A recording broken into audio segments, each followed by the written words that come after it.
Welcome, everybody. We are live. My name is Jason Aponte. I am Andrew Pasquini. We're working. That's it. We're working over here. That's it. Let's go Niners. Let's go Niners. Sprint Ride Option Podcast.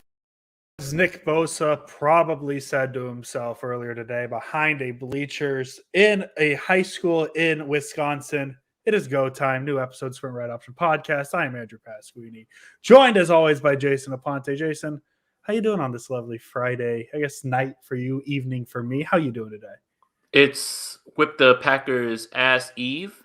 That's what I'm gonna put it on. I guess I'm spoiling my prediction for this game by saying that. But I just wanted to be tomorrow. It's like that test, right? That you have that you study for this entire time. You know you're gonna do fine, but you just want to have the result in your hand, and you want to be able to look at it and say it's done. And that's really what I'll equate this game to. I guess you could say, Jason, before the game tomorrow kicks off, 8:30 your time, 5:30 my time, you'll probably say to yourself, "I've been waiting all day for Saturday night." You see how I squeezed that one in. I won't be saying that. That's the thing about it.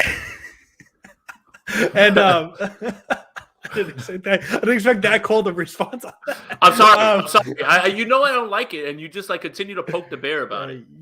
It's Carrie Underwood. And yeah, spoiler alert, I'm probably not picking the Packers too. I got so much flack for picking the Rams in week 18. Do you really think I'm going to pick against the Niners in the playoffs? Probably not. But yeah, new Sprint Ride Option Podcast. The San Francisco 49ers have this game tomorrow night. It is the divisional round of the NFC playoffs. The San Francisco 49ers go into Lambeau Field at the frozen tundra in Green Bay, Wisconsin, for a rematch of a week 3 game, a game that, we talked about last week, Jason, how I've never really gotten a Niners-Cowboys playoff game until last week. This feels like the 300th Niners-Packers playoff game of my lifetime. It feels like every time the Niners make the playoffs, they legally have to play the Packers. I don't know where I'm going with this point. You excited? I think you're excited. That's where I'm going to end this with. Are you excited, Jason? Absolutely. I'm 100% excited. And I want to say what's up to everybody in the chat. Wally Spit Game, what's up? Harold, everybody that's in here. AG Fox, everybody that's in here. Shout out to you guys. Just make sure while you're here, hit that like button, hit that subscribe button. Tomorrow, pre-game, post-game, all of that is going on tomorrow on this channel. We are lit. But I am excited for 2 different reasons. Yes. Finishing the Dallas Cowboys and moving on and still having them cry about referees on Friday. The game's over. Your season's over. Nobody cares anymore. Like when Dak Prescott sent out that, bogus, whatever statement. He doesn't know how to throw treats. Yeah, I had to let him know. I had to let him know ratio plus L plus don't care plus get a job. Nobody cares. Like, you're out of here. So let's get you up out of here. But you get Dallas up out of here, and now you get to do it to the Packers. The only way that the 90s could live in a bigger space is if we somehow got the New York Giants in for the NFC Championship, and we could eviscerate all of the older NFC guys that used to bother the 49ers. This is an exciting time right now. This game is obviously, this is closer to your rivalry, right? I went through the Dallas thing, and I had to sit through Favre being the one that beat, the 49ers every time. Rodgers is yet to do that in a playoff game, but I remember Favre and all of those things, the Cats too, all of those things right now. But right now it feels like the Packers are trying to drum up some sort of underdog story for themselves as if everybody in the world isn't picking them right now. And it's actually kind of sad and pathetic more than anything. It really is. It really is. The 1 seed coming off of a bye is trying to act like they're Rocky fighting Drago. What on earth is going through your minds at this point? You're trying to give your team more motivation. You know why? Because you don't want the smoke. You don't want this team. You hope that some things that you can't control will push your team over the edge. You know what's in front of you right now. So I just find it funny that there's some Packers media talking about, you would have thought that the Niners were the bye week. Nobody is saying that in the national media. Look at everybody and who they're picking. The only people that are picking the 49ers are smart people and Niners fans at this point. So I just wanted to get that out there. Yeah, and it's I'm excited. This is going to be a fun game. To me, there is no better setting for an NFL playoff game than Lambeau Field. There's something about it, the brown grass, all that. So it's cool the Niners get to go this route again. Obviously, you prefer it to be at home and not in Lambeau. But what can you do? The Packers are good. The Niners, they had their struggles this year. It happens, and I guess that's where home field advantage comes in. And this is throw week 3 out, and we're going to talk about week 3 here in a minute. Throw week 3 out. Don't even think about it. Has nothing to do with this game because both teams are significantly different than what they are. We'll get to that in a second. Jason, the first thing we're going to touch on is the injury report. Just because a lot of interesting things going. It's not very big. I think that's part of the interesting thing. The list I have, and I know this is from yesterday, I know a few of these have changed. This one still has Nick Bosa is questionable with the concussion. He is actually playing on Saturday. He is good to go. 100, he's as close to 100% as you can be at this point of the season. Jordan Willis, he's questionable with an ankle injury, and then Ambry Thomas knee, he's questionable. I'm assuming he's playing as well. The big name here, I think we should maybe talk about. We'll talk about all these injuries. Marquez Valdes-Scantling, he's doubtful with a back injury, and he had a touchdown in the Green Bay game. He's a pretty important receiver to the Packers behind Devontae Adams. And then the other two ones, questionable, David Bakhtiari with the knee injury and Jair Alexander with the shoulder injury. Bakhtiari didn't play in week 3. Jair Alexander, one of the top tier cornerbacks in the NFL, hasn't played since the last Niner game. So Jason, what's the one injury that you're looking at the most saying, hey, that's good he's playing, or that's not good that guy's playing? I'm just a little worried about Ambry Thomas because if he's limited in any sort of way and they have to go back to Josh Norman, then we open up a can of worms that we don't want to get back into. And on the Packers side, yes, Marquez Valdes-Scantling is not playing in this game, but Randall Cobb, his old buddy, is going to be playing in this game, and I think that's something that people forget. And also, Zadarius Smith has been activated off of the injured reserve. Now, he's going to be on a pitch count. He can't be out there immediately, balls to the wall. That's not happening, right? Like, that's not what's going to happen because conditioning and all of those things. And yes, the same goes for Bakhtiari as well. Do we know where he's at after all of these weeks off and in his first game? It's not as concerning, but you're right. Marquez Valdes-Scantling did have a touchdown in that game. He was somebody who is a little bit of a deeper threat, but Randall Cobb is playing in this game. So Aaron Rodgers feels good going into this game, knowing that he has his buddy and his other buddy over there, the guys that know where to go when the play breaks down, what he wants to do, how their timing works. So not that anything really concerns me. I just think that it highlights that these teams are in two different places as opposed to where they were in week 3. That's why we want to point to some things that happened in week 3, but you almost want to toss that week 3 game out because it doesn't really line up with the teams that are playing tomorrow. Today, I almost said tomorrow. So I think that's where I'm at with it at this point. Let's get to some of these donations real quick because they're coming in pretty quick. Chris Royal, Bengals versus Niners Super Bowl throwback to the 80s. I love that, Chris. I'm picking all the underdogs this week. Yeah, I that would be very fun. The one I'm excited for, just because we kind of coined the name, the Chris Berman Bowl. That's still very much in play as well. So I think that'll be exciting. Swift Dog 49er, thank you for the donation to the GOATs. They give amazing content to our 49ers. Jim Gunn sends obstacles or opportunities. Let's go. I didn't expect a Marvel reference in this episode, but here we are. Suicide Squad too. Suicide Squad as well. And then Ryan, thank you for the donation. Yes, sir. Salute to you both. # sprint right. Yeah, the Bakhtiari one is interesting to me. Because in the 2019 NFC Championship game, it really felt like the Niners created a lot of pressure. Bakhtiari was there. The Niners had 6 pressures. They had 3 sacks. It felt like they were getting to Rodgers pretty consistently. And then obviously we're going to talk about it here in a minute with the week 3 game. Bakhtiari didn't play. He's one of the best tackles in the NFL. And obviously it's deeper than just one player. But the Niners really didn't create pressure in week 3. That's something we'll talk about here in a minute. Just going through that game. So I'm interested to see what Bakhtiari looks like, just like I am with Smith, because Smith's going to be real interesting to see where he's at. Or sorry, not Smith. Well, who am I? Zadarius. I apologize. Zadarius Smith. So yeah, there we go. I don't know. My brain questioned his name for a second, and I don't like doing that. Zadarius Smith. So I'm interested to see where he's at as well, because this isn't a game that you're going to be able to just walk into and feel ready to go, because this is going to be a physical, cold football game. This is not going to be easy on anybody's body. I say that in my warm apartment in Sacramento, California, acting like I know what it's like to be in that cold. But it's going to be nice, physical, tough. It's going to be a football game. This is a football game tomorrow. I had to walk to the liquor store in the same exact conditions right now on the East Coast that will be played in Green Bay. It's cold. It's cold as shit. It's like 11 degrees over here as well too. So I know. And the only thing that is keeping me good is you can still throw the ball in this. It's not going to be windy, and it's not going to be like gusts of wind or anything like that. Like it's just going to be cold. So it still should be a passing game. This isn't the situation between the Bills and the Patriots where gusts of wind were in there and Mac Jones shouldn't be throwing into those, and Josh Allen had a tough time throwing, and sometimes the ball was going crazy places. So it'll be cold. That's fine.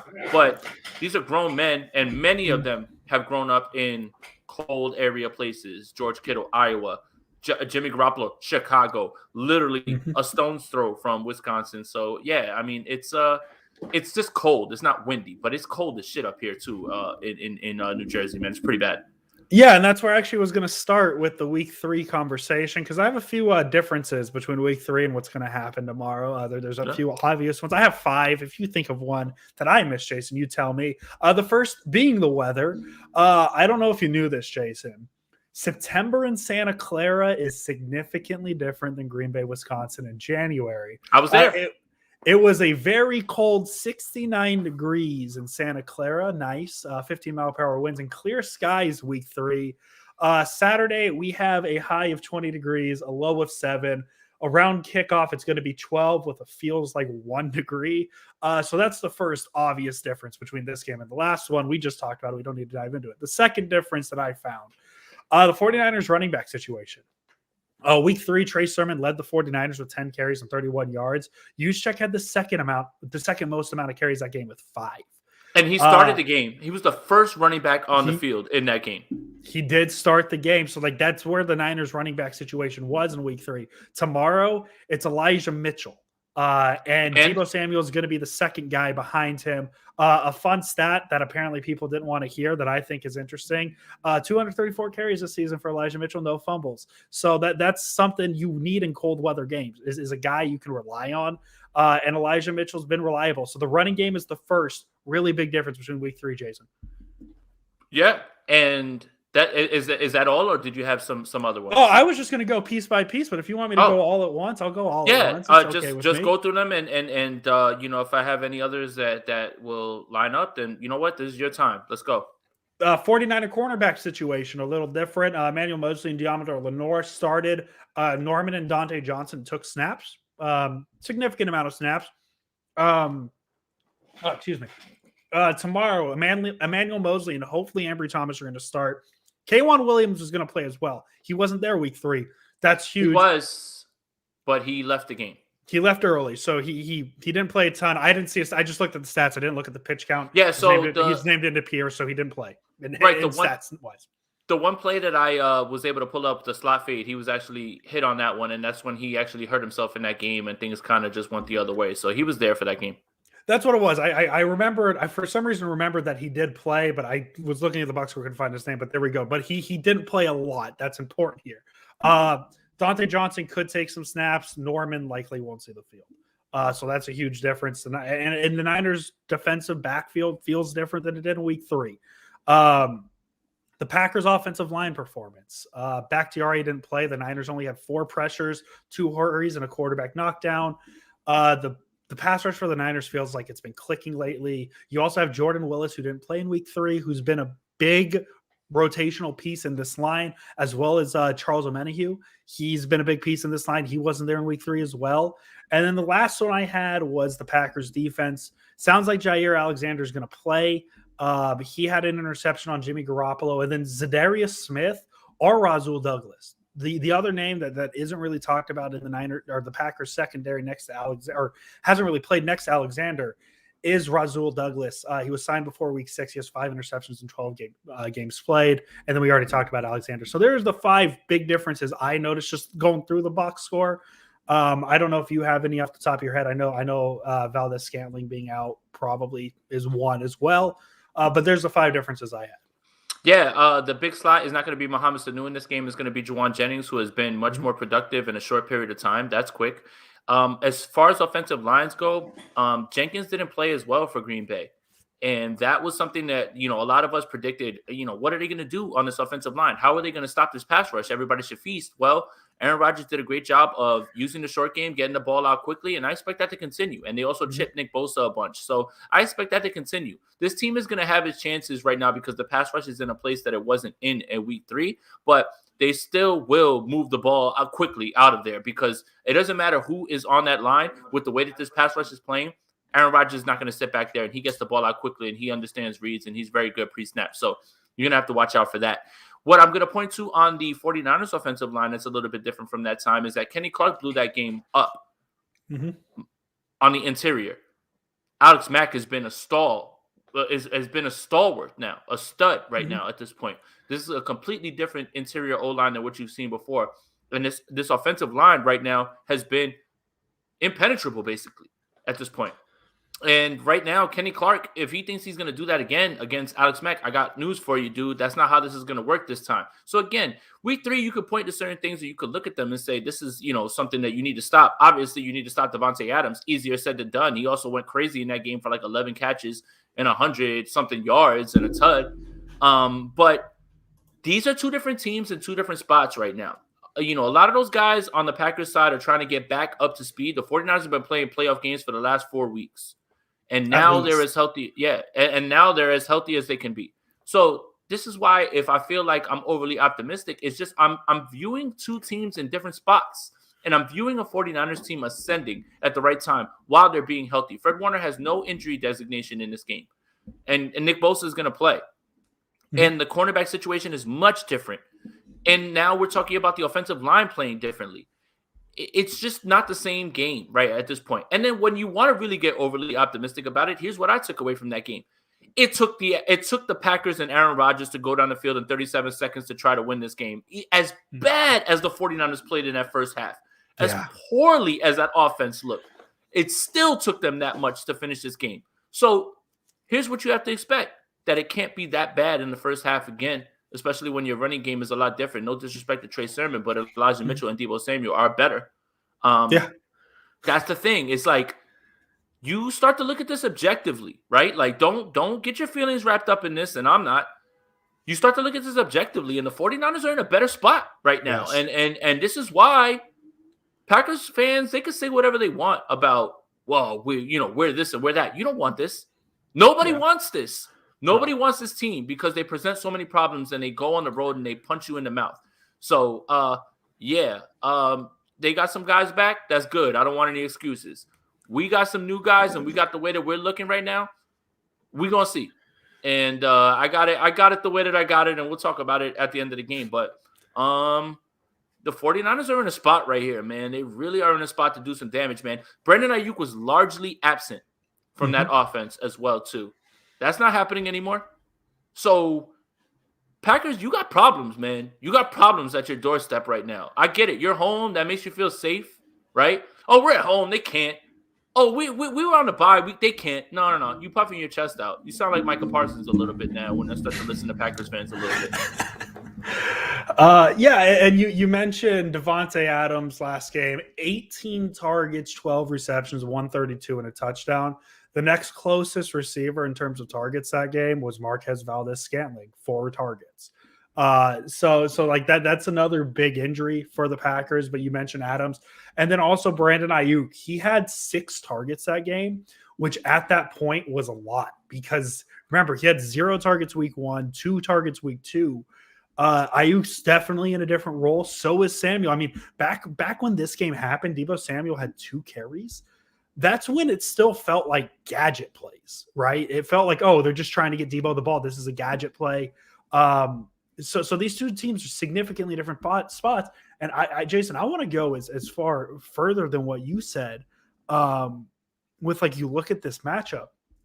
You look at this matchup as well, and there's a lot of places where I think the Niners are better. And it's not even. It's not a couple things. There's the Niners. If you look at the Niners run game versus the Packers run defense, the Niners are winning. You look at the Niners pass rush versus the Packers run blocking. Or pass blocking. I would take the Niners. So like there's little matchups that I really like in this game for the Niners. And that's probably like, I get it. It's Lambeau, it's Green Bay, it's January, it's Aaron Rodgers, all this stuff. But right now, with the feel of these two teams and kind of where they've been and where the Niners have been, I want to go as far to say it. The Niners might be a better overall team than the Green Bay Packers right now. And I don't know if that's a stretch, but that's just the feel. The Niners have been fighting for their life since at least the Tennessee game, if not the Chicago game. The Niners have been playing playoff quality game, or not playoff quality games, but playoff important games. Or if they lose any of them, they're not in the playoffs at this point. And so, yes, I understand Aaron Rodgers, big bad wolf. I get it. Better quarterback than what the Niners have. I understand that. But if you look at everything else on this field, maybe outside of receiver, but that's only because Green Bay has the best receiver in the NFL, and the Niners have two really good receivers, one up-and-coming receiver, and the best tight end in the league. It really feels like this matchup favors the San Francisco 49ers. So I'm really excited. This is going to be a fun Smash Mouth football game. And let's dispel this whole Lambeau narrative, because Lambeau ain't been the same since Michael Vick came through and crushed the buildings. Yeah. That was a place that you never won games. Michael Vick goes in there, wins a game. Eli Manning pulls up and beats you. Colin Kaepernick pulls up and beats you. Tom Brady pulls up and beats you. Like, Lambeau is not like this unwinnable place. Like, I don't know where that narrative came from. Michael Vick crushed the buildings and let you know, and that was it. Once you make God bleed, it's done, right? Like Thanos, all that for a drop of blood, but at the same time, like, you've seen it, right? So let's take this from Keith real quick. To me, the only clear advantage is their quarterback. Granted, it's a huge advantage, but I think we'll dominate the trenches. That's from Keith Murray. Keith Murphy, not Keith Murray, the rapper. Keith Murphy, thank you for the donation, bro. But I think you're absolutely right when you talk about that. But Lambeau's not this like unwinnable like place. No, it's not like this place where you just go there and it's death. Most of the time, their season ends in Lambeau. It ends in Lambeau. It ended last year there. Cap did it. Vic did it. Eli Manning did it. And it doesn't matter. Favre, Rodgers, Lambeau isn't this unwinnable place anymore. They're not built like that anymore, right? Like, it's not happening. So I understand the whole we're home thing, but that doesn't matter. Like, to me, it doesn't matter in this case, right? Like, if we're talking about Seattle, and let's say this was the Seahawks, I would say, all right, home field advantage, that's got to be for something, right? The 49ers haven't won there in a long time, but the 49ers haven't had problems there. They almost won there with C.J. Beathard. How many years ago, right? When Coach was at his 18.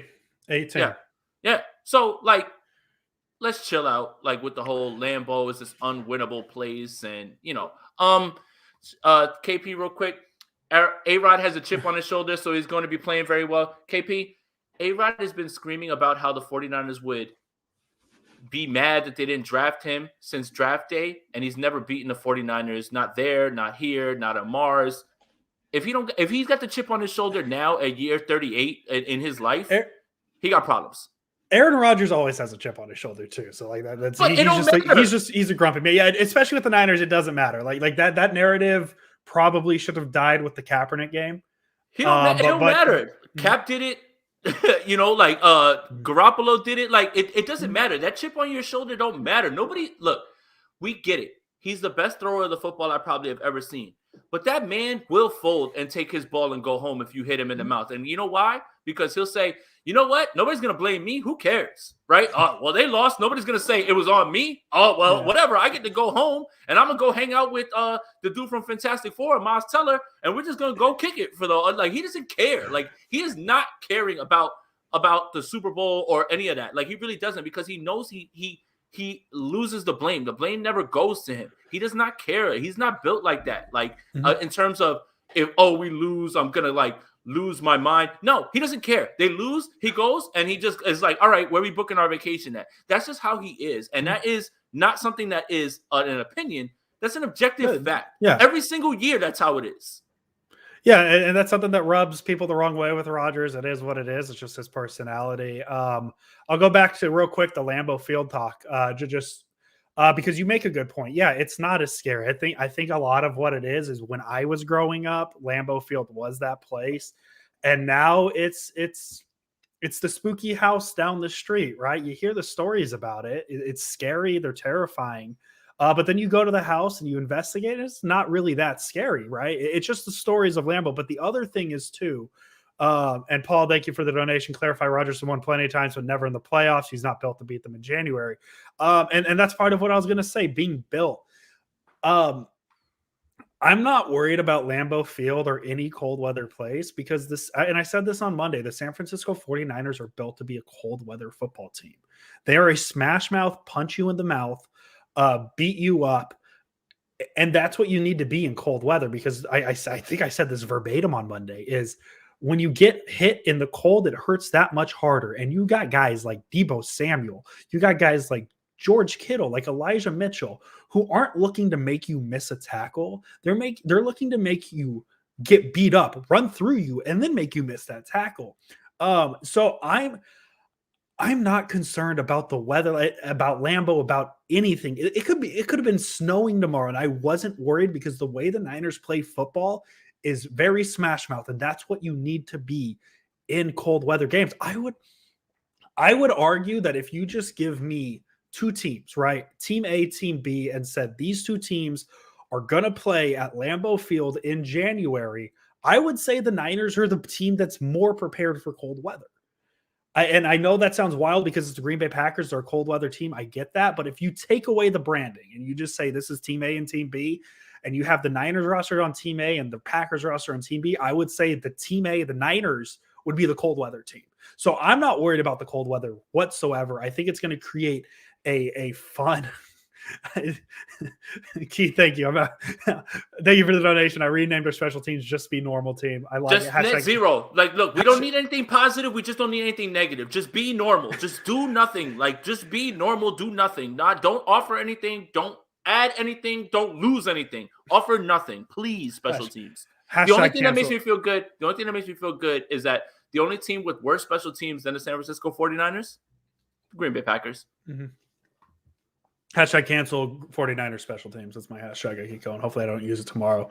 I hope I don't use it tomorrow. That'd be real bad. But yeah, so I guess just to close the point, yeah, I'm not worried about the cold weather whatsoever. I think the Niners are ready for it. Yeah.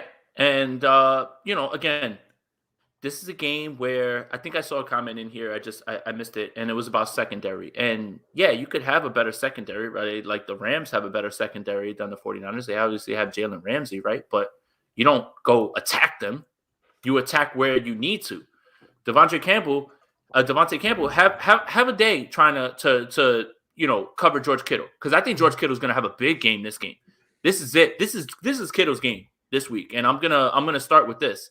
And what I mean by big game, I mean when you need a big play. So I got Kittle down for like 675 and a touch, and that would be impactful, right? Because all you really need from Garoppolo, realistically, in this game is 210 yards passing, 1 touchdown, 0 interceptions. Mm-hmm. That is it. That's all you need. Mm-hmm. You don't need more. I'm not asking for a ton. I'm asking for you to be chill and make those third down throws. I think George Kittle is going to expose the weak part of this defense, which is put a linebacker on George Kittle and see how that goes. Secondary, sure. I get you. They Jair Alexander's at the top. I get it. But Kyle's going to pick on the things that you're supposed to pick on. He's not going to say, well, Jair Alexander's back. Let's just run a bunch of go routes and throw the ball up. 1, they don't do that. 2, they don't have a quarterback that's capable of it. Kyle's not going to, tempt fate. No. So Kyle's not going to tempt fate with things like that. He's going to pick on the things that you don't do well and use your rules against you. And the running game right now that the 49ers have, as opposed to that rush defense that they've been putting out there, the Lions ran the ball on them. The Ravens were seconds away from beating them. Like, this isn't the same Packers team. I get the record is fine, but Tyler Huntley almost beat them. The Lions were working them while they were playing hard in the first half. And this is not the same team. That's what I'm trying to tell you is you can't just look overall at the season and say, oh, well, they won 13 games. And look, here's this team that squeaked by. They've not been playing good teams. And yes, they won the game because Aaron Rodgers is really good, but how long does that last? Especially when there's a team that is ready to do things that you're not ready to do. The Packers aren't built like that. They're closer to Dallas. They're closer to the Rams in terms of folding and being soft. I'm going to keep going to that. And I don't think there's a team out there that can match the 49ers physicality for what it's worth. So this isn't even necessarily me just dumping on the Packers. But if you punch the Packers in the mouth, they will fold. And they will take their ball and go home. I'm going to keep doubling down on that because I know what they're like. I know how they're built. And in their own stadium, it's cold. And you realize you got to tackle Deebo Samuel and George Kittle and Elijah Mitchell. It just doesn't sound fun. And No. Jeff Wilson. I'm going to throw Jeff Wilson just to continue my point of like he's hard to tackle. And Jason, real quick, I know we have a couple comments we're going to get to. We'll get to those. Dean, thank you for the donation. Packers are scared trying to blackmail Bosa for pissing in practice. We talked about all the differences between this game and week 3.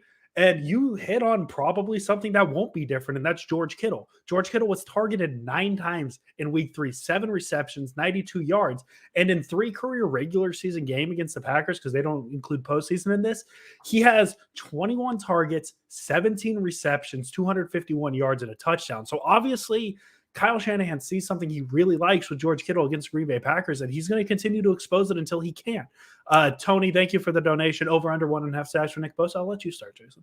I'm going to go under. I'm going to say 1. All he needs to do is have 1 and 5 pressures, and that's it. That's a game for Nick Bosa. He doesn't have to have those sacks. If he's moving Rodgers off the spot and that results in incompletions that turn into punts, then that's just as good as a sack, in my opinion. So, again, I'm not the proponent of like pressures over sacks, but you can have an impact on this game without having your sacks. So if you have 1 sack and 5 pressures, that's just as good as having 2 sacks and maybe 2 pressures, because if you're getting them off of the field on 3rd down or on tough downs or putting them in position where they make bad plays, then that's all you could really ask for. I feel like Nick Bosa is going to be disrupted this game. And DeMeco Ryans showed me something in that Dallas game about knowing that Nick Bosa was going to be chipped on the line, knowing it, and guess what? I'm going to send him on a stunt now, and he gets a free run at Dak Prescott. That is somebody who is learning what you want to do, and now they did it in week 3, and DeMeco Ryans is another thing that is different from week 3 into this game right now. He has learned a ton.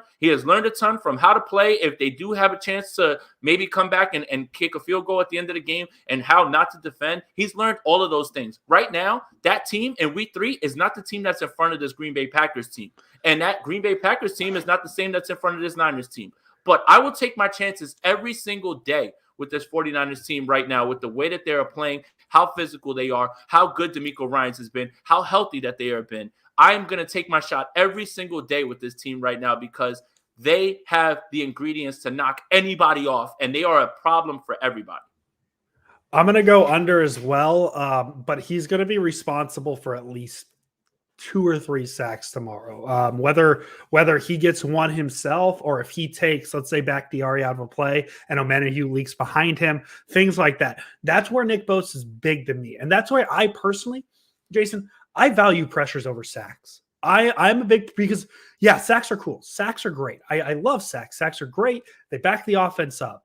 But to me, pressures create turnovers, and sacks have the chance to create turnovers with fumbles and all that fun stuff.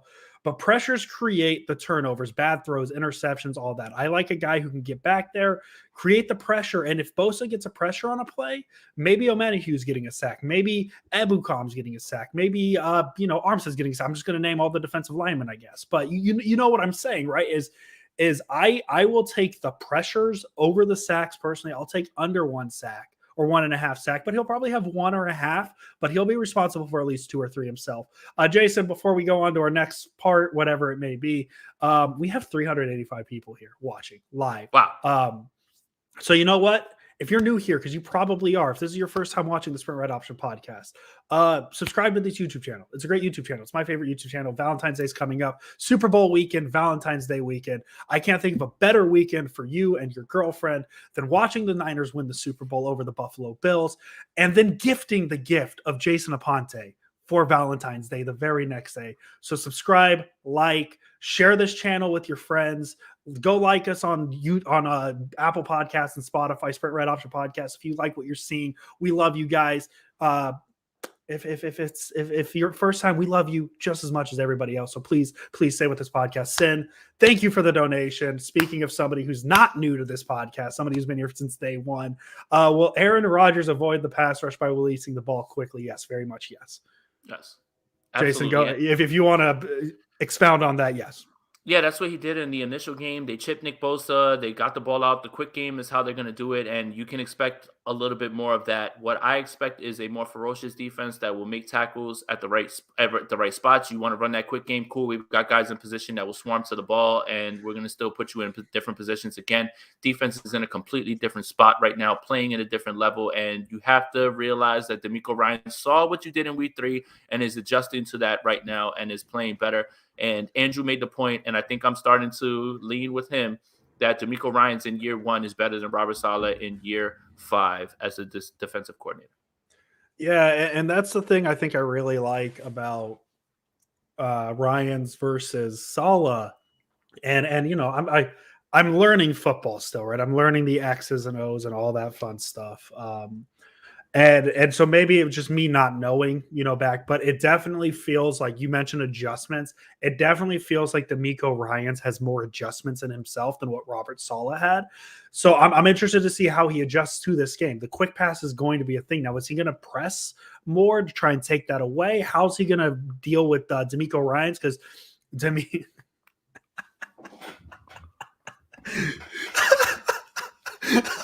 I'm sorry. I saw the Dean. I don't know where that came from. You totally maybe Dean for the audio. Dean just posted. Thank you for the donation. My wife almost left me for Jason. I've got PTSD. There. Dean, but why, Dean? I am. Look, you see this cup? See this cup? Toxic. Dean, don't do that. Don't do that. Don't do that for me. I wouldn't do it for me. I love you, buddy. I know exactly what he's talking about, though. That's so funny. Threw me off.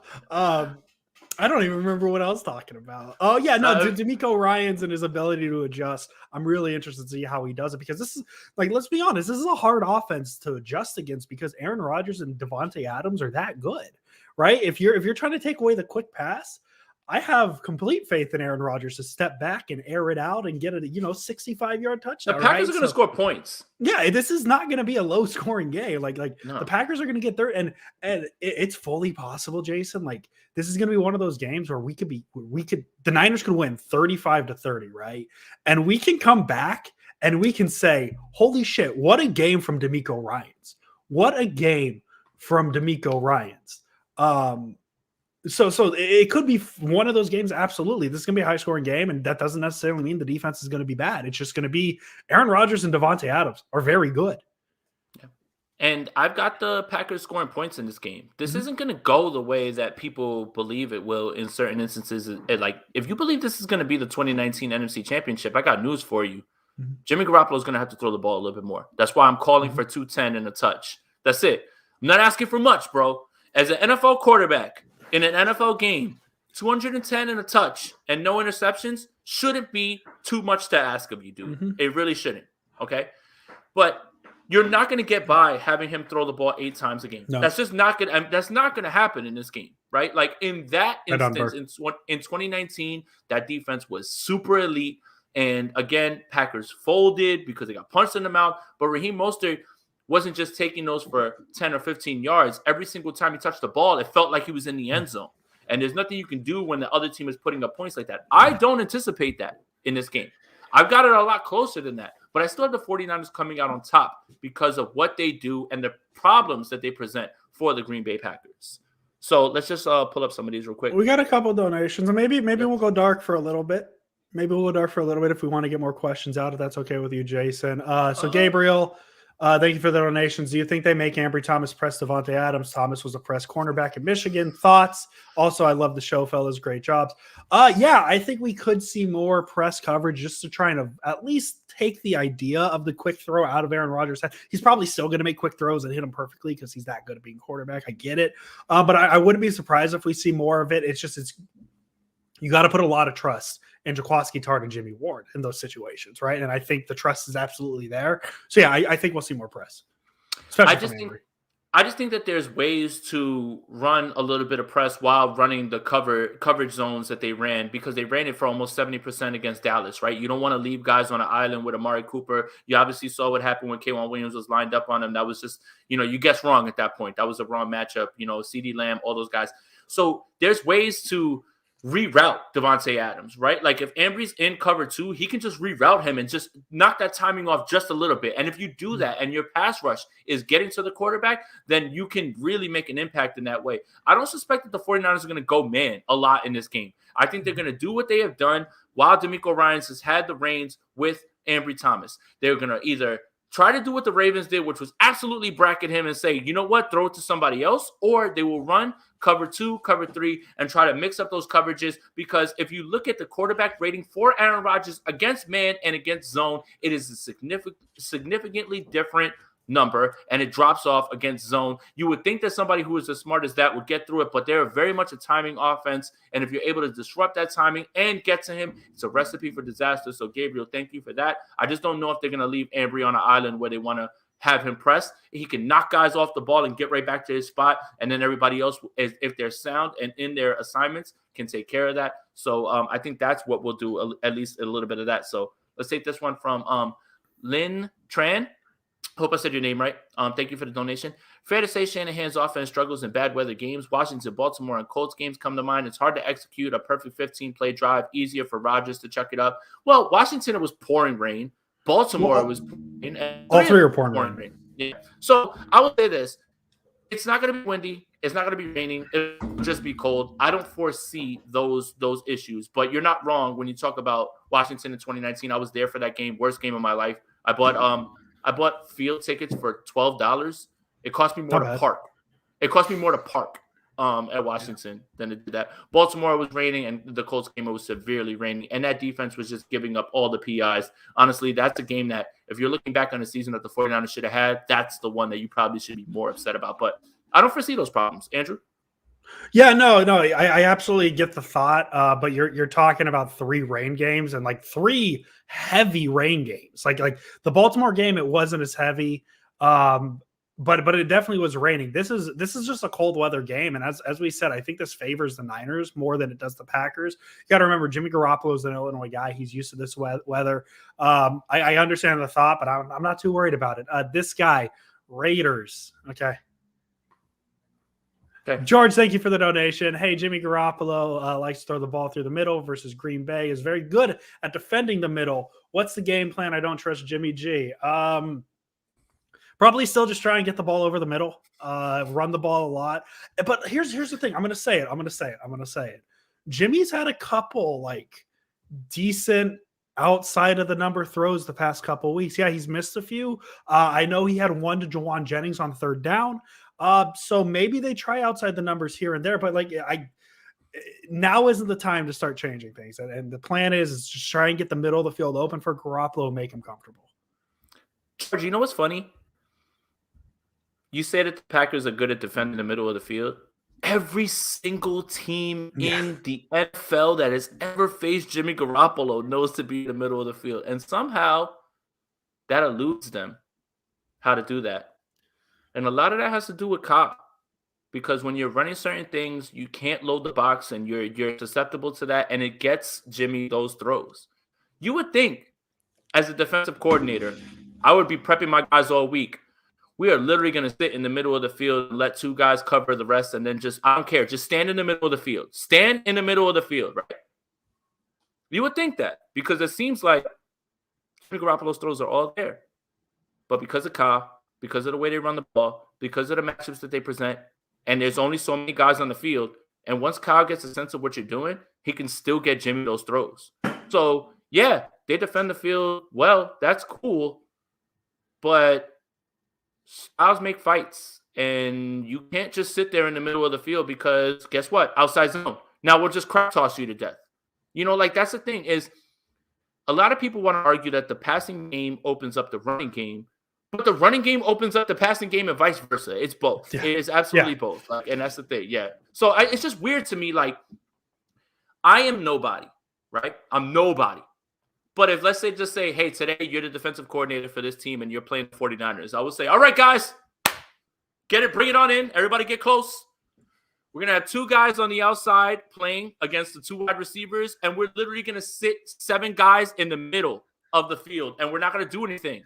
We're not going to do a thing. We'll send 2, and we'll just sit everybody in the middle of the field. But for whatever reason, that's just not a possibility, especially with the way that Kyle Shanahan runs the ball. So, I mean, it's just more than that. And George, thank you for the donation again, bro. We appreciate you, man. Hey, you're honestly right. I really think NFL defenses are stupid, in my opinion. It's so simple to defend one thing. They make it complicated. It's just so funny to me that, like, the Rams know, right? Like, they played them year after year, and you know exactly what Jimmy Garoppolo is trying to do. You can't stop it.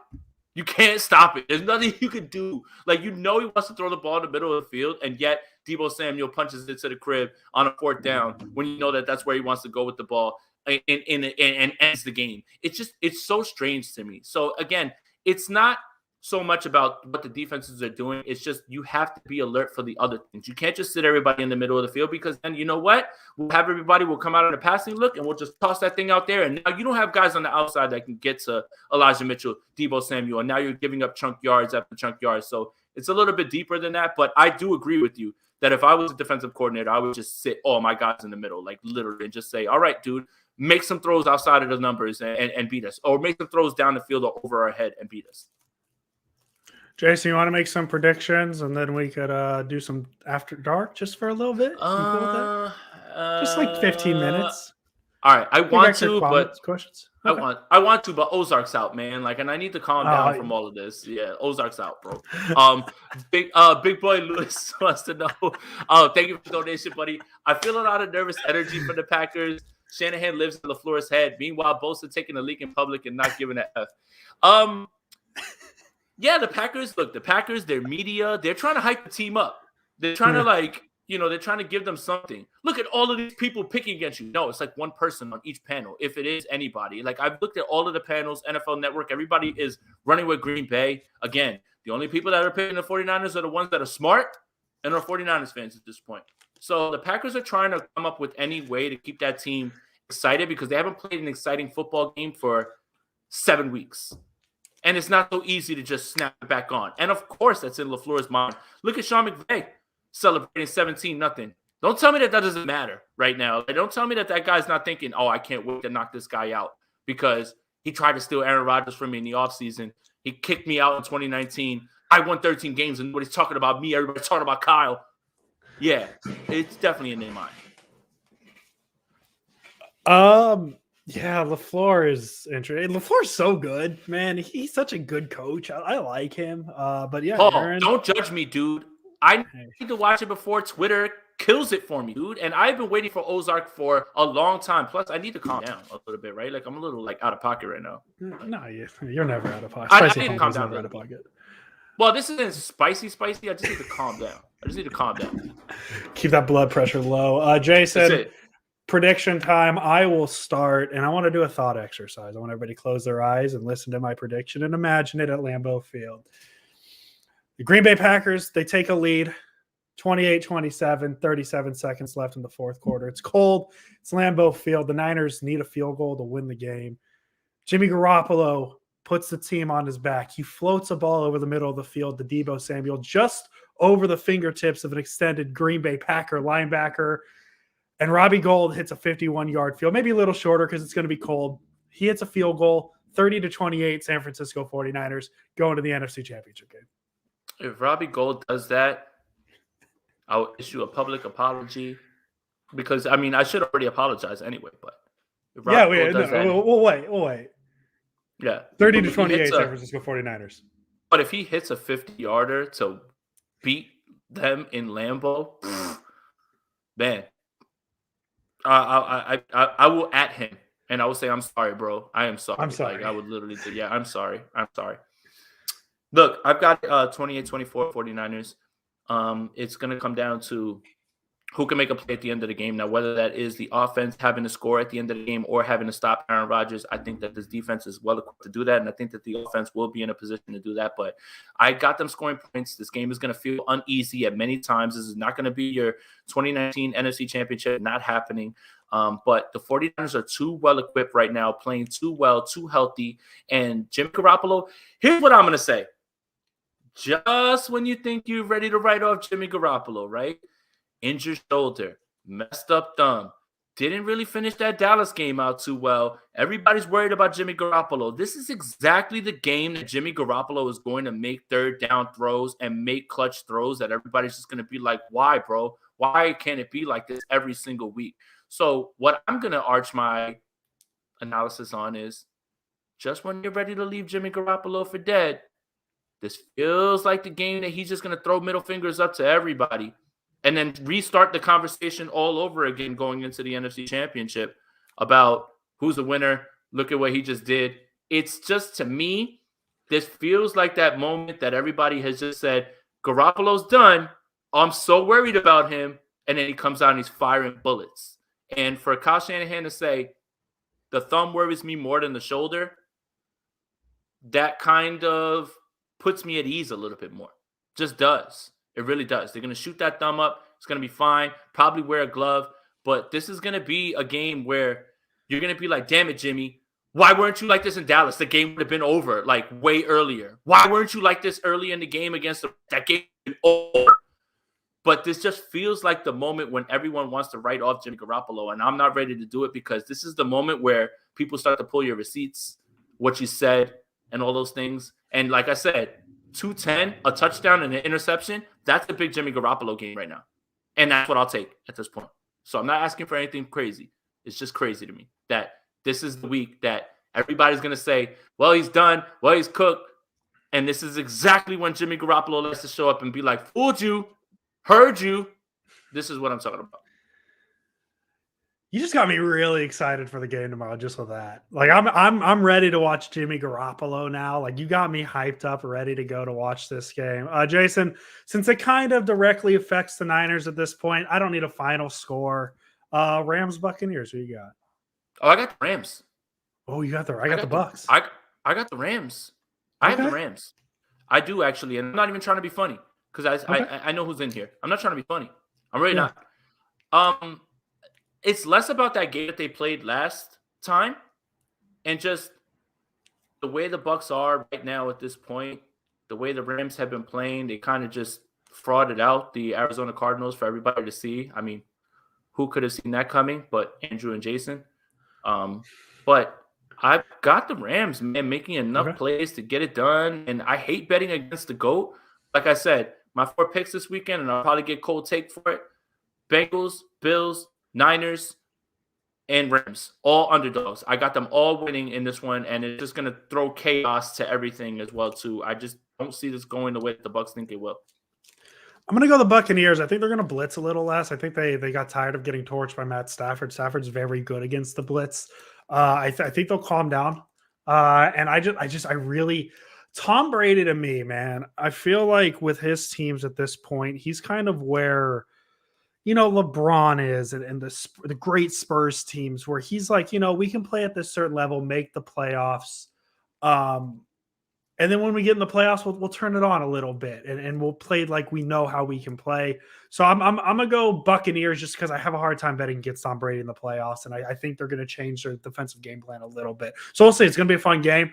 Andrew Flores, thank you for the donation. Why is no one talking about Shanahan versus LaFleur? Coaching matters. I think part of why the conversation isn't there this time around is like we've had this conversation 3 times now.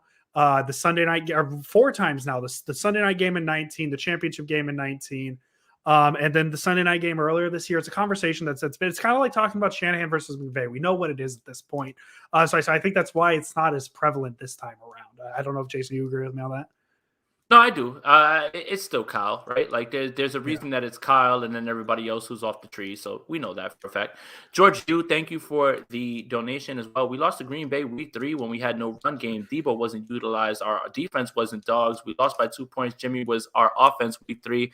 George, I think you kind of just wrapped up everything that we kind of talked about this entire podcast. And yes, that's what you want to point to. And that's what you want to look at with the optimistic view. That's not Homer glasses or anything like that. That's just what it is. These are 2 different teams right now in 2 different spots. Yeah, I think it's fair to say that the Niners are a better team than they were in week 3. I think the Niners right now are a better team than the Packers were in week 3. And I'll go as far as I think the Niners are a better team than the Packers are right now as well. I think the one thing that scares me the most is Aaron Rodgers, that wild card. And I think a large part of that conversation of like Shanahan owns McVay, it's because he's only had to play Jared Goff and then Matt Stafford this year. Matt Stafford's a very good quarterback. Don't get me wrong. Aaron Rodgers is in a whole different world than Matt Stafford. And that's, I want to make it this, I want to predict a blowout. I really want to. I think the Niners are that much better. But in a world where Aaron Rodgers exists and he is the quarterback of the Green Bay Packers, I don't feel comfortable predicting a blowout, but I think you're absolutely right. I think this is going to be a different game, and I could see a blowout happening. I just have a hard time saying the Niners are going to do that to Aaron Rodgers. I mean, it's in the range of possibilities, but I'm not predicting that, and I don't think that's no, I'm not predicting. Yeah, as I said, 30-28. Yeah, it's more likely that this game's going to be way closer, but the 49ers still do enough things to make the Packers scared, and that's why they're always talking, that's why their media is trying to hype them up. Like, oh, man, you see everybody picking the 49ers. Nobody's picking the 49ers. Nobody. Stop lying to yourself. And if you need your motivation, who's the scared team? Yeah, exactly. Well, that's going to be it for this week's Sprint Right Option podcast. Adama Traore is going to Tottenham. Little sad. That's okay. Jason Aponte, as always. Let's go Niners, man. And the 90s are back. Welcome, everybody. We are live. My name is Jason Aponte. I am Andrew Pasquini. We're working. That's it. We're working over here. That's it. Let's go Niners. Let's go Niners. Sprint Right Option podcast. Are we done, or are we doing after dark? I was waiting for what you wanted to do. We're live. Let's hang out for 10 minutes. We're live still. Yeah, let's just do like 10. My girlfriend's not home yet. I have free reign. I can do whatever I want. Way to flex on people that don't have girlfriends. I'm super. Nobody's said anything about my new background. I'm a little sad about it. Hello, how's everybody doing? After dark for like 15, 20 minutes, like whatever, just a light dark. Because I don't know, it's a fun week, man. Like this is. I'm feeling good. Rude boy, thank you for the comment. Appreciate you. Thank you. He's scared. That's why he's in here. Oh yeah, no, they're Packer fans.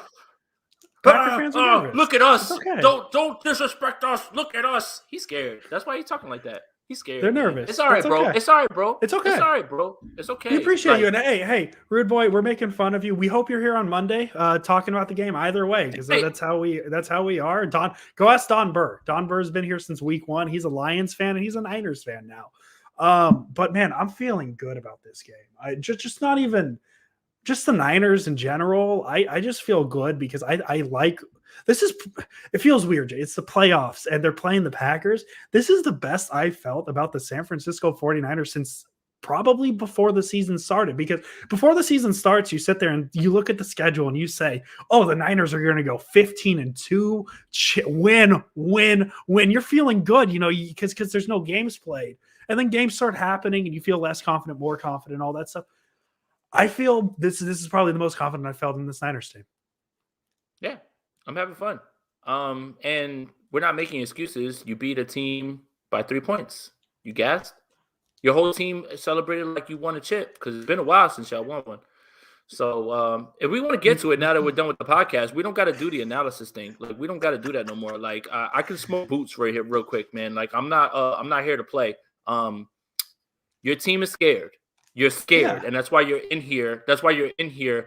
You've been injured all season and won 13-4. Yeah. I wish I got to play the Minnesota Vikings, the Detroit Lions, the Chicago Bears twice a year. Like, the 49ers beat the Vikings, the Lions, the Bears. What are we talking about? Probably should have beaten the Packers. Like that game. If we're really revisiting week 3, that game should have been nowhere close as near. You remember that game? That was the panic Trey Lance button. Remember that? Remember that play? Yeah. That was the Trey Lance at the goal line. They panicked. When Trey Williams threw Eric Stokes out the club. So this game's gonna be fun, man. And I don't know why. And maybe it's just the Packers. I feel more confident about this Niner team against the Rams, or against the Packers and the Rams. I don't know what it is. I don't know why it is. Something about the Rams still scare me. I think it's the amount of superstar names they have. Because you never know when. No, you're scared about the Rams. You're scared about the Rams because there's no way possible to beat a team 7 times in a row, right? Yeah, I think that's what I think. The higher the win streak goes, the harder time I have believing the Niners are going to beat them. It's weird. That's fair. That's fair. I mean, and the law of averages has to like figure it out, right? Like you just can't keep getting washed, right? Like you just can't keep losing, right? Like you have to eventually figure it out, right? Like, Yeah, but one step at a time. But I've one got it step where at a I've got time. it, and that's it. Team hasn't beaten anybody. Not really worried. I Yeah, mean, it's really honestly, dare I say it? Like, I'm not going to say Cowboys light because the Packers are better than the Cowboys. I'm not saying that, but you said it perfectly, man. The Washington football team, the Eagles, the Giants. That's 6 wins right there. The Packers have the Lions, the Bears, the Vikings, and the Vikings. Sure, they can be tricky on any given week, but the Packers more often than not own them. And yeah, I absolutely agree. I think part of the confidence is who has Green Bay beaten, and just looking at the schedule, right?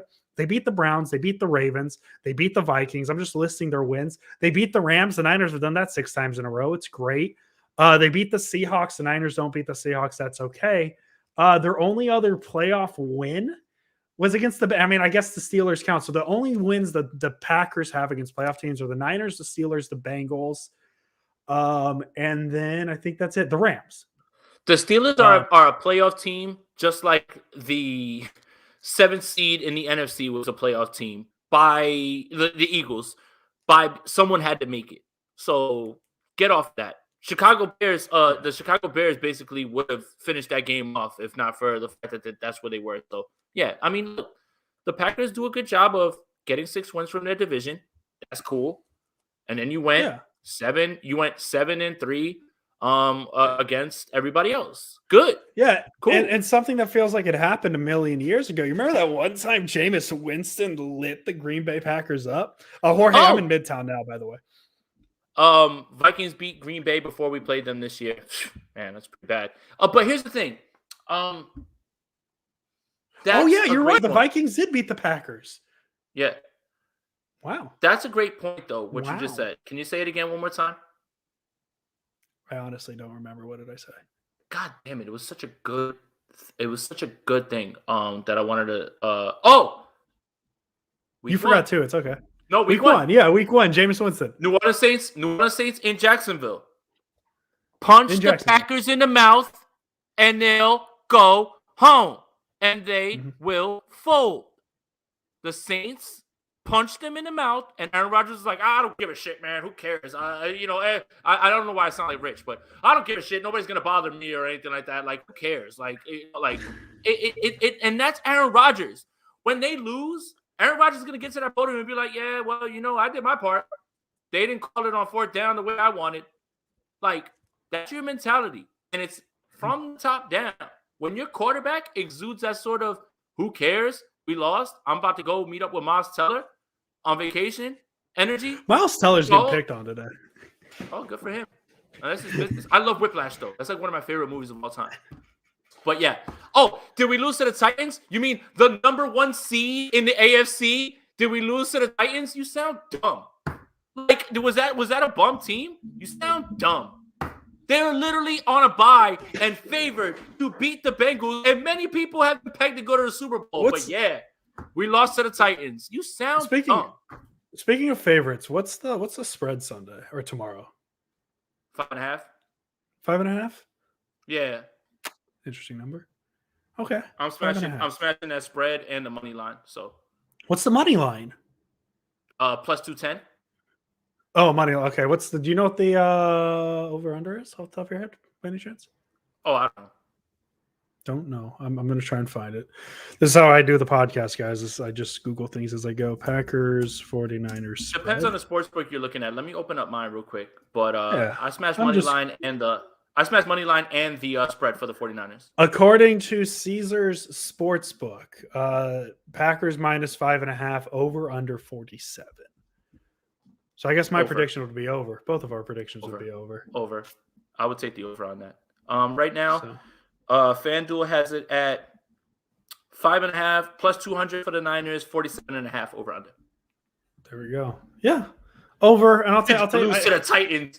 Did y'all lose to the Titans? You mean the number 1 seed in the AFC that beat the Chiefs and beat the Bills? Those guys? Oh, man. Like, do y'all watch football outside of the teams that y'all watch? Like, or is it just like you just make things up in your head? Hey, rude boy. I see you saying please have that same energy tomorrow night. Oh, we always got it. Yeah, no. If the Niners lose, we're gonna keep this energy. It's okay. Like this is what this podcast is. We're making fun of you, and it's okay. We'll keep this energy. Like whatever, it's okay. I love that. Didn't y'all lose to the Titans? Hey, be pretty cool if this is Aaron Rodgers' last game as a Packer. I don't think it will be, but be cool. I think Aaron Rodgers doesn't care about that anymore. Did you hear his press conference today? I did not. Ooh, that man was playing all the hits. I'm being silenced. They're canceling me. No, not the press conference. The article. Yeah, no. He had like a 28-minute call. Yeah, the 28-minute call was an article. Yeah. I know what you're talking about. Yeah, they're silencing me, and it's cancel culture. That man don't care about football right now. That's your king. He don't care about football. God. I don't think we're ever going to have a player like Aaron Rodgers again. I don't know if that's a good thing or a bad thing. Rude boy, I look forward to it. Follow me on Twitter, though, at Pasquini Andrew. I need more followers. So give me a follow. You can at me all you want. Pull up when the 49ers win, though. That's the sad part. At least that one Dallas fan pulled up, gave a donation, and was like, y'all were right.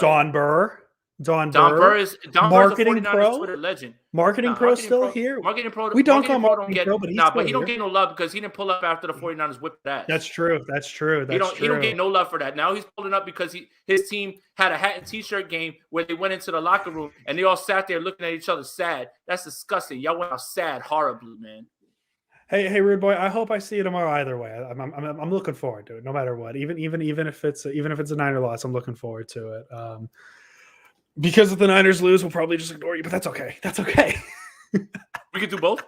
We can do both, whatever. Who cares? What you guys don't understand is we run this. So if you want to get in here talking crazy, we can just ignore you, and we'll let the chat get you. Yeah, we have fun with it. No, rude boy, we hope to see you tomorrow either way. We like our viewers all the same. I don't know, man. This is pretty a light episode of After Dark. I don't know if I have anything because I feel like we kind of covered everything. Is there? Oh, no, the one did. I think this is where we can go back and fix something because I meant to say something. Another big difference between the Week 3 game. Javon Kinlaw was the Niners' defensive tackle that game, and DJ Jones has been playing on another level recently. Like he's been so good for the Niners. So that's another thing that helps the Niners. I think there's things from Week 3 that's changed. That's good for both teams. And nothing against Javon Kinlaw because this is a pro Javon Kinlaw podcast. We've been that since he's been drafted, or since we weren't a podcast when he got drafted, but we've been that since his rookie year. DJ Jones has been so good, and he could be a game changer for the Niners as well. And it's a good problem to have. That the fact that I posted a clip where Eric Armstead got a sack on Aaron Rodgers, and I said, look at Javon Kinlaw spin out of that double team, and people were like, I forgot he was on this roster. And it might come off as a slight, but that's how good DJ Jones has been. Hey, and that should tell you right there. That should tell you right there that DJ Jones needs to come back immediately. Put Rude Boy's comment up. Rasul Douglas wasn't even on our roster. Yeah, that's a point I made. That's absolutely correct. Like that's something the Niners are gonna have to look out for. Rasul Douglas was not on the Packers when they played. He was on nobody's roster though. Like he was on nobody's roster. He bounced around from practice squad to practice squad. I understand he's had a few good games. Well, why are you making it seem like he's some sort of difference maker? Like y'all just got Jalen Ramsey off of the heap.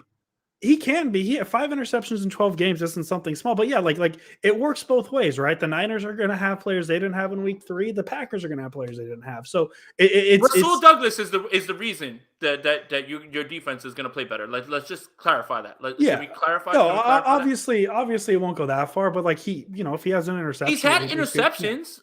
But he had interceptions in a game that Baker Mayfield threw like 5 of them, and you barely beat them. That's true too. What are we talking about here, dog? Again, do you watch your own games?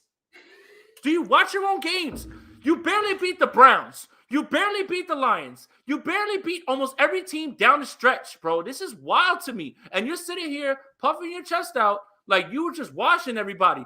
That ain't how them games went, homeboy. Take the blinders off. Take your Homer glasses off. Rasul Douglas? Bro, that's it. That's what we should be afraid of now at this point. Rasul Douglas, the man who was on 4 different practice squads before he pulled up and made some plays for y'all. That's the guy? Okay. Now I'm nervous, man. You got me.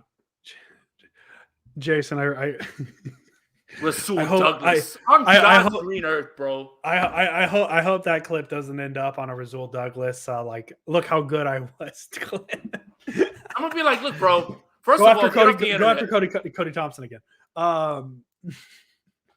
Cody Thompson. Oh no, whatever. He's nobody. I'm not gonna keep cooking that Seattle guy. I felt bad too. That was bullying. Yeah, man. This should be a fun game. I'm excited Buck and Aikman get the call. No Nickelodeon option for me. Aikman was pretty pissed about not I still haven't even seen that clip. Yeah, you told me about that, huh? Yeah, he was pretty pissed. He was like, I don't understand why we got to be here watching this Bucks Eagles game. He's like, I want to be covering this game, and I'm just like, bro, CBS put the bread up. Yeah, I don't think Fox gets to pick what games they have. I think the NFL tells them what games they have. No, who bids the most money? That too, and CBS put the bread up. Anytime you can get Niners Cowboys on Nickelodeon, anytime that you get the Niners Cowboys on. I was so surprised. You were surprised that I said I watched that whole game. I told you I was going to watch the game on Nickelodeon. There was no analysis on there or anything like that. You missed all. No, there wasn't. You had to watch that at the second time. Especially look, we can watch the Bears and Saints on Nickelodeon. Who gives a shit? But come on, man. This game, that's what you decided to watch this on? Like, bro, I could not. Yeah. Like, if I once I heard a kid trying to explain what first intent meant, I would have been like, dude, turn the shit off. Hey, it's because it's aimed at kids, and Young Dylan is the best. Young Dylan is pretty cool. No, he is. That's Young Legend. Young Dylan's the future. I don't know. I think that's it. I think we had a nice, fun little after dark 15 minutes. Jason could go watch Ozark. I think we got the best of both worlds there. Hands Ozark, up. Baby. I'm not. This is how not worried I am about the Packers. Rude Bois 876. I am about to watch 4 episodes of Ozark because I'm just getting ready for tomorrow. I can guarantee you Kyle Shanahan's probably watching Ozark right now, chilling in his Yeezys too, because he ain't. And Rude Boy, to answer your question, who's lining up against Devontae? Depends what side he lines up on, because the Niners don't follow. So it could be Ambry, it could be K1, it could be Emmanuel Mosley. So we'll see. We'll see who lines up. We'll see. Well, all right. At least we can agree on this. The Cowboys are frauds. So Rude Boy. Let's toast to that common ground. Let's cheers the Rude Boy. Cheers to that. Fan. Cheers to that, buddy. Nah, we messed you for that one. Hopefully we see you tomorrow after the Niners win. 49ers fans and America. Hand emoji. Hating the Cowboys. I love hating the Cowboys. Paul woke me up with bad news, by the way. I saw Paul. He messaged me that Traore is getting transferred to Tottenham. I just wanted to throw that out there because I'm really sad about it. He's getting so in the UK, it's Premier League. So essentially the way it works over there is like if the Niners said, hey, we really want Patrick Mahomes. He's under contract with the Chiefs. We want him, though. The Niners could go to the Chiefs and say, we will give you $400 million right now, and we get the rights to Patrick Mahomes. That's what transfers are. Is in soccer, there's not so much trading. It's you say, I want that guy. I will cut a team this check, and we get that guy now. And then you have to negotiate with the players. So Traore is not going to be on Wolves anymore. So it's a little sad. So say baseball. Kind of, yeah, but it's not like a free agency. Sin, we're going to end with this. Let's talk to Sin real quick. Let's end on this Sin, one. we love you. Sin went to Dallas. Sin went to Dallas. They were sick, right? They were sick after that game. They were sick, right? They thought they were going to win. And they had people in the stands crying with 5 minutes left in the game. Talk to him, Sin. Let us know in the comments how good it was to drink in, absorb the Cowboys' tears, because they really were sold a bill of goods that I can't even believe that they accepted. You should have known better. Should have known better. Hey, Sin, are you Hold up, Jamal. They were throwing it at the refs. They were throwing it at the refs, and which makes it okay. Was cool with that because which makes it okay. Don't find me $25,000, please. I don't have that money. He went crazy on the rant when it was about his team. When they said, "Oh, it's about the refs," he was like, "Oh, well, that's cool." He was like, "Yeah, they're damn right." No. The refs didn't look. Sin got it. Yeah. Hey, Sin, are you going tomorrow? You're everywhere. You might go tomorrow. I hope you say warm if you're. I want to do it. I want to go. Hey, let's take Ellis's over under because I think that's a fun thing to do real quick, and then we'll get out of here. Which one? Afterwards, silent crying. Ellis, JG over under 1.5 turnovers under. Bosa over under 1.5 sacks under. Jason Aponte. Jason Aponte over under drinks. We're gonna set it at 3, and I've got it at over. Yeah, that one's over. Over under Mitchell 87 rushing yards.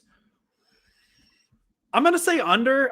He'll be close. He'll be around there, 80, 85. I think tomorrow's a big Debo day. He's getting over. All right. So what I got is Jimmy G 1.5. He's gonna have 1, so that's under. 1.5 sacks for Bosa. That's under. Jason Aponte drinks 3. That's over, and that's gonna be smashed. Smashed the over on that one. That might be the first quarter line over. On That's that might be just the first quarter.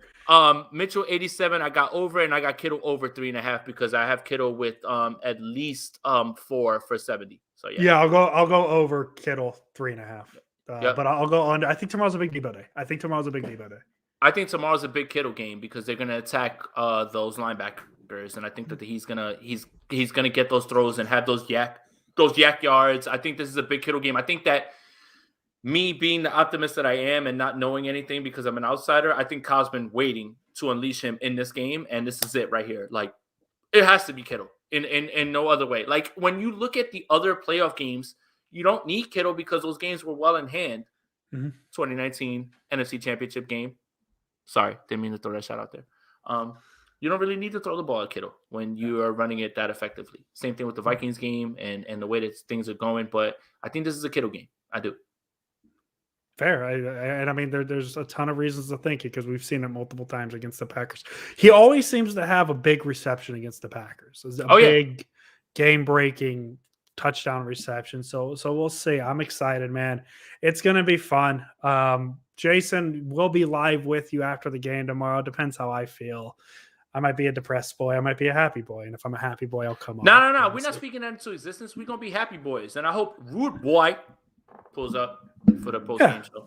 We hope Rude Boy shows up. Win or loss. I hope he shows up. Win or loss. Pull up. Yeah. And I'll give you your flowers if Yeah. Well, yeah.